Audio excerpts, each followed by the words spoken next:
Hello friends 2021 रे bank रे clerk रो नियुक्ति पई एसबीआई नै एसएची 5454 टी वैकेंसी।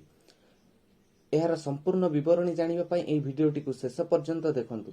जदि चैनल रे नुआ अछंती चैनल टी को सब्सक्राइब कर नियंतु आ एई भले सरकारी एवं बेसरकारी चाकरी रो लेटेस्ट अपडेट पाइबा पई बेल आइकन टी को क्लिक कर दियंतु।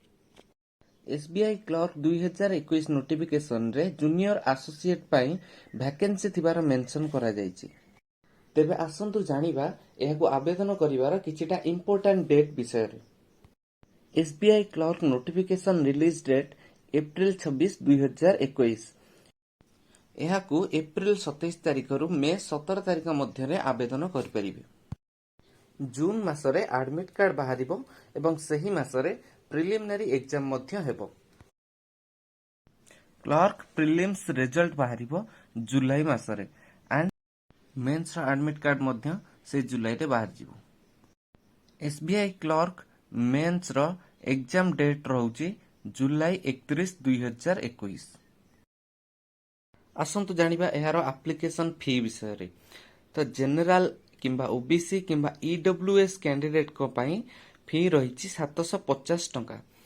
जदि एससी एसटी किंबा पीडब्ल्यू कैंडिडेट होइतिबे तबे से मागणा रे अप्लाई करि परिबे। एसबीआई क्लर्क रेगुलर वैकेंसी केउ स्टेट रे केते वैकेंसी अछि तळे डिस्क्रिप्शन रे लिंक दे देबी, आपण माने चेक कर नेबे। एबे आसंतु जानिबा ओडिसा पई केते वैकेंसी रहिछि। देखि पारुथिबा आपण माने एससी रहिछि 12, एसटी रहिछि 16, ओबीसी अछि 9, ईडब्ल्यूएस अछि 7, जनरल अछि 31 एवं सर्वमोट 75 टी सीट वैकेंसी अछि। एबे आसंतु जानिबा सिलेक्शन प्रोसीजर। सिलेक्शन पई दीटा स्टेज रहउछि। First SBI clerk prelim and second SBI clerk main. एही दीटा एग्जाम क्लियर कला परे एसबीआई अपॉइंटमेंट लेटर प्रोवाइड करिवो। Next preliminary exam pattern. First English language 30, numerical ability 35, reasoning 35 and total 100 numbers of question and 100 marks. Next आसंतु देखिबा एहा पई eligibility criteria कोन रहिछि। First educational qualification. एही पदवी पई आवेदन करिबा पई मिनिमम क्वालिफिकेशन रहुछि ग्रेजुएशन।